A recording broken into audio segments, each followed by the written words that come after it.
Jon Mendez here with another of our little how-tos. This time we're doing marking one's anchor chain so you know how much chain you've put out. There's a couple of methods. I prefer the cable tie method, which we'll show you in detail. I'll talk through the others just so that you've got them as options. It's really nice to know how much chain is in the water, and it's really hard to tell just by watching. So on the helm of this boat, we can't really see the anchor and the chain going out at all from the helm, so we tend to lower and raise it from the foredeck. The problem is, how do you know how much chain you put out? Now, we could let out a prescribed amount and measure it and time that and use that as a way of knowing how much chain we put out and then multiples of it for where we want to anchor. That's quite complicated and involves a lot of thinking, which is not good. So what we're going to do is we're actually going to mark the chain.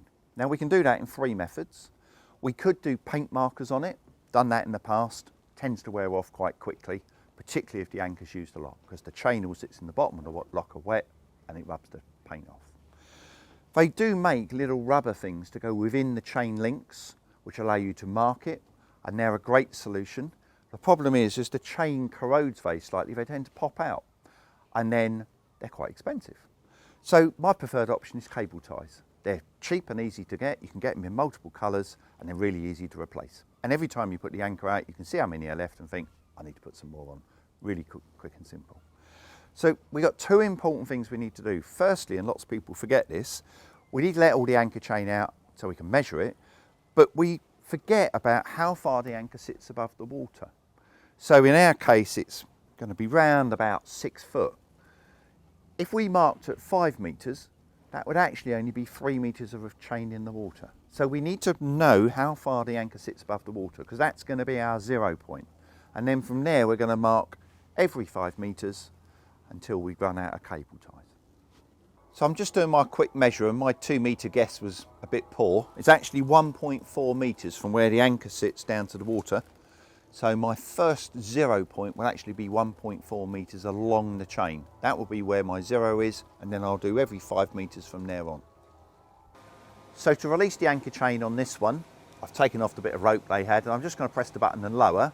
Then I'm going to start walking it off down the pontoon, and my able assistant Richard's going to continue to press the red button so I don't keep having to walk backwards and forwards all the time. So here we go.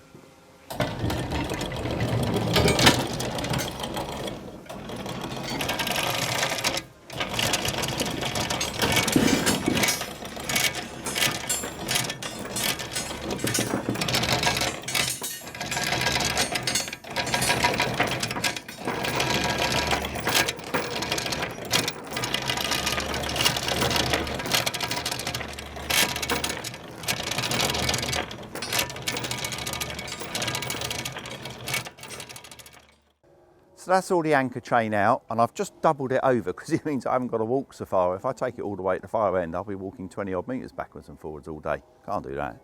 So the next thing I'm going to do is I'm going to mark that 1.4 back from the anchor, because that means the anchor's just coming out of the water, and I want to know that because it means I need to be watching what's happening and not winch too fast, because if you smack the anchor into the bow of the boat, that's expensive. This is a blue hull, which is a nightmare to fix, so we want to make sure we're doing good control. And on the chain itself, you can see there's quite a bit of wear, particularly where it sits around the winch when stowed. It's rusted because of the dissimilar metals. So you might consider cutting a metre off, so if you get nice new chain, not a bad idea, but for the moment we're just going to mark it. So we're going to go 1.4, and we're going to use red for danger. The anchor's about to come out of the water. Slow down, engage brain and stop, and then every 5 metres.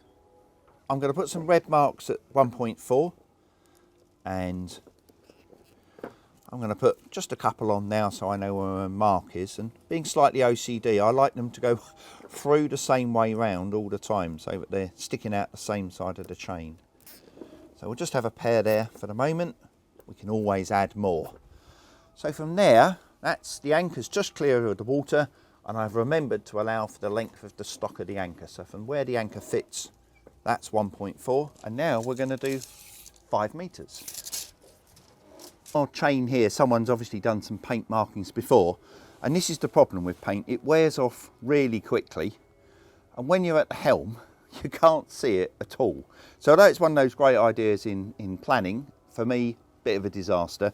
Cable ties stick out, and if you leave the end bits on, they flick over the top of the roller and you see them coming in. You can see the colour. So I've got blue, and orange. And I'm going to do orange every 5 metres, so the odd numbers, and then blue for the 10s. So we'll be 5 in orange, 10 in blue, 15 in orange, 20 in blue, and just do it like that. If you can't count to 6 colours, as in orange, blue, orange, blue, orange, blue, that's 30 metres. If you can't count that far, don't go bowing. So I'm nicely at my 5 metre mark, and I'm going to put a pair of orange on one link and a pair on the next one, so there's a good chance of spotting them as they come over. And I use these small skinny cable ties because I find they survive going over the anchor winch and through the hole onto the deck much better than big ones. I used to use big ones thinking, yeah, that's fantastic, they're nice and strong, and the anchor winch would just beautifully pull them off. So I've gone for small ones. Keep a stock of them in your boat, and then every time they break you just pop a new one on. Nice and simple. 10 metres now, and again I'm going to use a couple of blues and then a couple on the next link, just so that I've got a nice mark for us to see if we're at the helm or if we've got somebody on the foredeck. Just makes life nice and simple, we can see what's going on. And the lovely thing about cable ties is that if they pop off, it's dead easy to just pop another one on. And we've got 4 goes before there is no marking left. So we've gone orange for 5 metres, blue for 10. And then I'm going to move up again, another 5 metres, and just carry on. Now you'll remember I marked the anchor chain by the anchor with reds to say the anchor's just coming out of the water, slow down, watch what you're up to.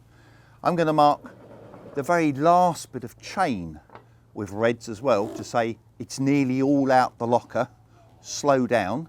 It is tied on, but what happens to that bit of rope is it sits in a wet anchor locker and that could rot. So if you whiz the chain out the locker, you could snap that and then you've lost your anchor and your chain to the sea. So this last red means you've only got 5 metres of chain left, slow down.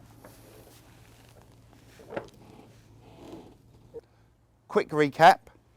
First set of reds, 1.2 metres off, that means the anchor's just out of the water, and then we're doing every 5 metres, and we're doing orange and then blue. So there's 5, and then keep coming, and we're to 10, and then obviously we go 15, 20, and then coming back the other way, 25, 30, 35, and then my last reds at 40 metres. And that's the point that we want to stop. We always want to have a little bit of chain still around the winch. That's quite sensible. Just made myself a little list of what the markers were, and then I'll print that out, laminate it, stick it by the helm, and then it's easy. It doesn't matter who's on the boat, they know exactly what chain they've got, how much is out. All that's left is to pop it back in the locker.